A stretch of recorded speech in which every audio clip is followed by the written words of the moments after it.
We all have memories of The Simpsons. The show has been on air for almost 26 years and is still going strong. One voiceover artist is the sound of multiple characters, and she's in New Zealand for the Armageddon Expo hitting Auckland this weekend.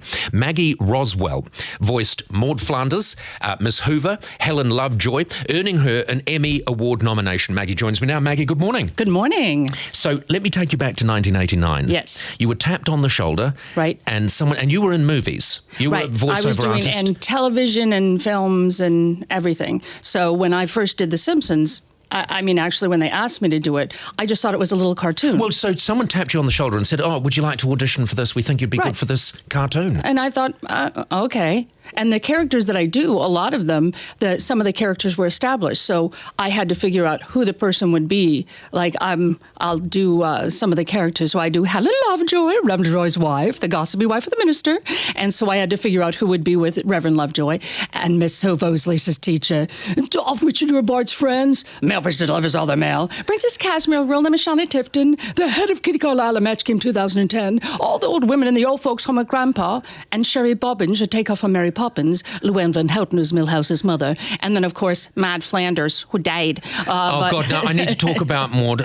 Because she was your star character. Yes. Well, a couple of them were, but Maud definitely, because she's the most vulnerable on the show. Let me take you back. So you get involved in the show. How long are you working on it before you think, we've got a tiger by the tail here? This is a show that's got legs. Well, initially, for the first 5 years, they were not, no one wanted to be on the show. In fact, Dustin Hoffman was on the show, and he didn't want to take he didn't want to say Dustin Hoffman was on the show. So Lisa used to always go, "You have such Semitic good looks." And so then he called himself Sam Etic instead of Dustin Hoffman, because nobody wanted the poll to say that they were on this cartoon. And just a few years later, everybody stars wanted to be queuing up to be on it. Exactly. Yeah. So you knew after a few years that there was something very special about what you were involved in. Absolutely. And then but it also still, at that time, was very racy. Now they have, Family Guy and a lot of Seth MacFarlane shows. Yeah. And so it's not as cutting edge as it was in the early days. Well, it's pretty cutting edge still. I mean, Matt Groening still loves to make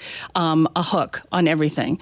In fact, it takes us about a year to do the shows, which people don't realize, with the animation. And so Matt pretty much wants to make sure when it comes back that he has little pieces that make it as current as it can be. Matt has extraordinary control, doesn't he? Yes. It's so his show. No one at the network can argue with him. No one can question anything. No, he and James Brooks, who's the Emmy, actually Oscar-winning director. He also, the two of them, and the writers who are brilliant. I mean, the writers are incredible. Yeah. A lot of them come from Yale, and they do the Lampoon, and they're. It's genius. They are actually geniuses at what they do.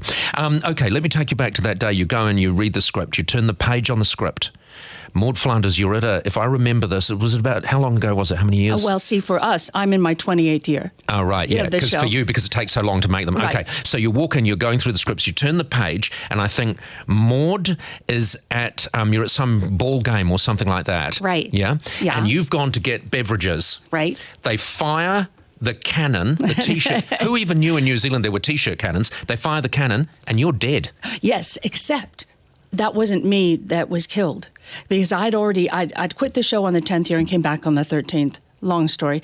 But anyway, so I quit the show on the 10th year and came back on the 13th, but they had someone replacing me at that time. But they were no good. Yes. So they had to kill the character. They had to kill me. And then all my characters for 3 years were seen but not heard. So seriously, Maud, who was an absolute star, because you left, they had to kill her. They had to kill me.